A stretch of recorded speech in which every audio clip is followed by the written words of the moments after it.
નમસ્તે દોસ્તો, મહુવાના નેસવડ ગામે રવજીભાઈ અને જીતુમાના ઘરે આવ્યા છીએ અને મા દીકરો પોતે આ ઘરની અંદર બંને રહે છે. તો એની આર્થિક પરિસ્થિતિ કેવી છે આપણે જાણીએ અને એનું ભરણ પોષણ અને ગુજરાન કઈ રીતના આકારે અને એ પણ જાણશું. અને પોતે આવા એક નાના એવા ઘરમાં સામાન્ય ઘરની અંદર રહે છે, તો આપણે જોઈએ અને જાણીએ કે એની આર્થિક સ્થિતિ શું છે. તો વિડીયોમાં દોસ્તો કન્ટિન્યુ બના રહેજો. તો આવો. હા રવજીભાઈ, તમે જ ને રવજીભાઈ? આવો આવો. કેમ છો? મજામાં. શું કરો ઘરે? રસોઈ બનાવો છો? તો આવો, તમે કઈ રીતના રસોઈ બનાવી આપણે જોઈએ, બરોબર? તો હાલો આપણે અંદર થોડીક બેહીને વાત કરીએ હો ને રવજીભાઈ.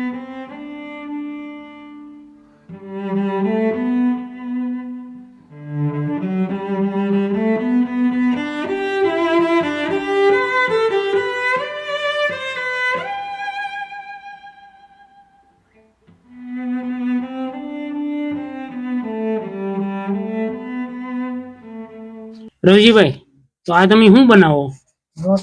રોટલો. માં રોટલો ખાય છે? બરોબર. 2 ટાઈમ કે 3 ટાઈમ તમે રસોઈ બનાવો?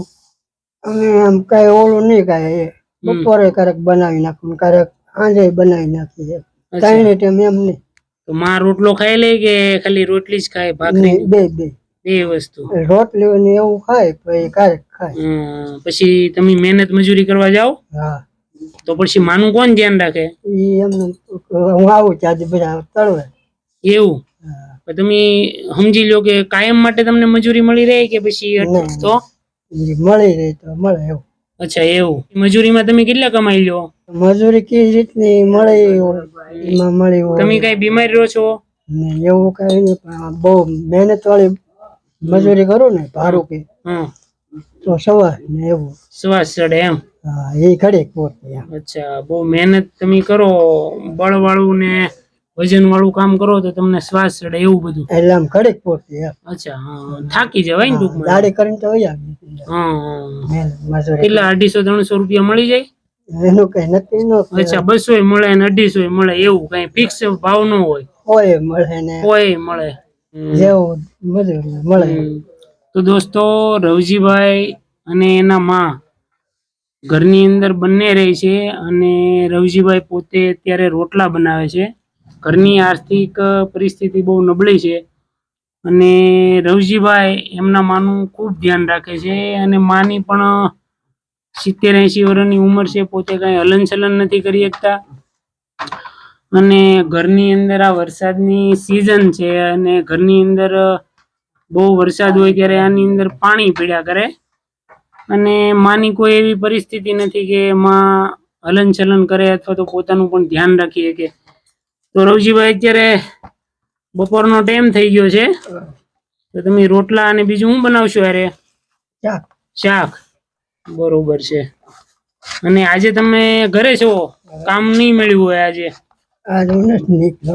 આજે નથી ગયા કામ ઉપર એમ ને? એટલે ટૂંકમાં અત્યારે વરસાદની સિઝન છે એટલે ક્યારેક કામ મળે ક્યારેક ન મળે એવું થતું હોય ને.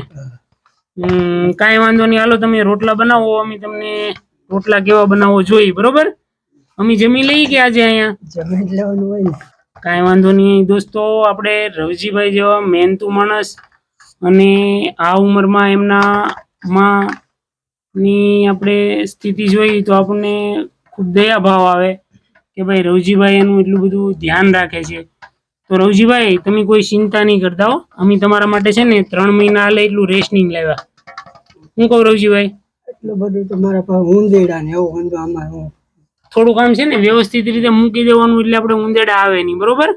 3 મહિના હાલે ને એટલું તમારા માટે રેશનિંગ લાવ્યા. તમે તાર ચિંતા નહીં કરતા હો. અને માનું તમે કાળજીપૂર્વક ધ્યાન રાખો, એ બહુ સારી વાત કહેવાય, બરોબર ને?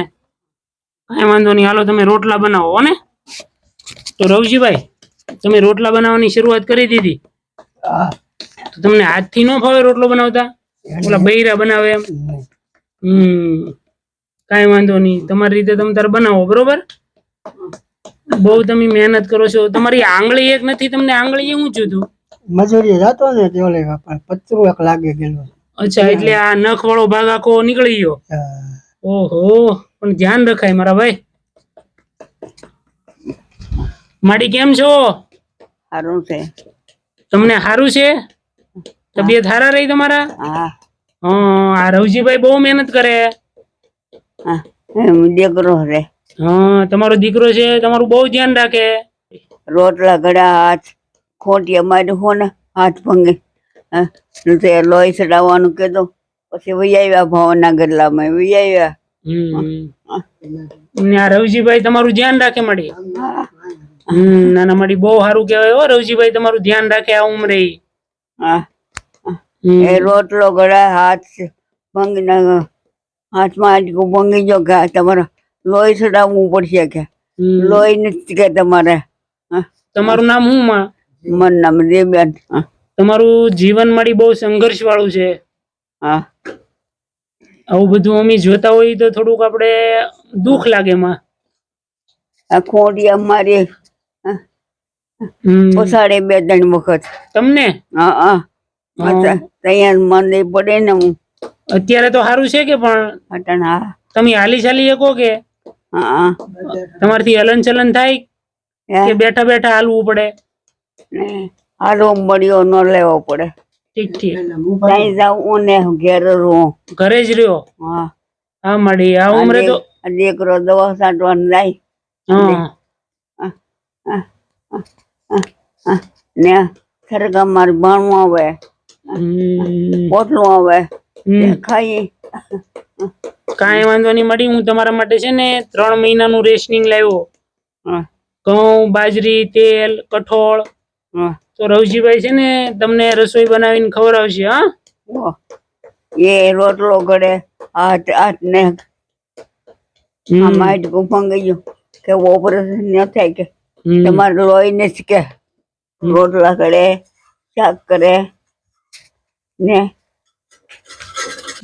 દોસ્તો આવી પરિસ્થિતિ એકદમ મધ્યમ વર્ગ અને નાના લોકોની હોય છે કે જેને તકનું લાવવામાં પણ ઘણું બધું તકલીફ પડતી હોય અને પોતે નિરંતર ગુજરાન કરતા હોય અને રોજે મહેનત મજૂરી કરે એમાં જે કાંઈ પણ પૈસા મળે એમાં એનું ભરણ પોષણ કરે અને અથવા તો કોઈક નાનું મોટું રેશનિંગ આપી જતા હોય અને એમાં એનું ગુજરાન કર્યા કરે. તો આવી પરિસ્થિતિ રવજીભાઈની છે. પોતે જાતે રસોઈ બનાવે અને માને ખવડાવે અને જેવું બને એવું પણ એ પ્રેમથી બંને મા દીકરો રહે અને એનું ભરણ પોષણ આમાં કરે. તો દોસ્તો રવજીભાઈએ ફર્સ્ટ ક્લાસ રોટલા બનાવી નાખ્યા. માડી આ રવજીભાઈ જો ગરમ ગરમ રોટલા બનાવ્યા. બરોબર જમશો ને તમે? જમશો ને? બસ રવજીભાઈ અમે તમારા માટે 3 મહિનાનું રેશનિંગ લાવ્યા. એમાંથી હા મળી અમે છે ને રવજીભાઈ જો મસ્ત ગરમ ગરમ રોટલા બનાવ્યા. બરોબર જો માં કેટલા દાંત કાઢે એના દીકરાએ એના માટે રસોઈ બનાવી. પાણી કોણ ભરવા જાય માં? પાણી સાયકલ લઈને ભરી આવે રવજીભાઈ. હા બોલો તમારું કેટલું ધ્યાન રાખે મળી. કાંઈ વાંધો નહીં રવજીભાઈ અમે તમારા માટે 3 મહિનાનું રેશનિંગ લાવ્યા. બરોબર અને આ રેશનિંગ નો તમને સહયોગ જીતુભાઈ ગળસરિયા તરફથી કરવામાં આવ્યો. તો જીતુભાઈને તમે શું આશીર્વાદ આપશો?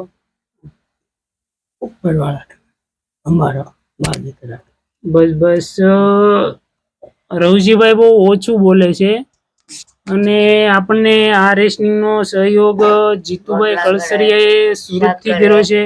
તો જીતુભાઈ તમારો ખૂબ ખૂબ આભાર અને ધન્યવાદ કે જે તમે જીવમાં અને એમના દીકરા રવજીભાઈ નું ધ્યાન રાખ્યું.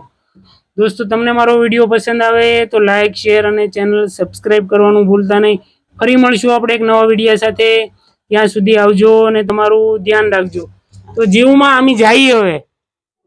આવજો. તો તમારે ના માં અત્યારે ચા નથી પીવી. હા તમારા તબિયત નું ધ્યાન રાખજો ને આવજો.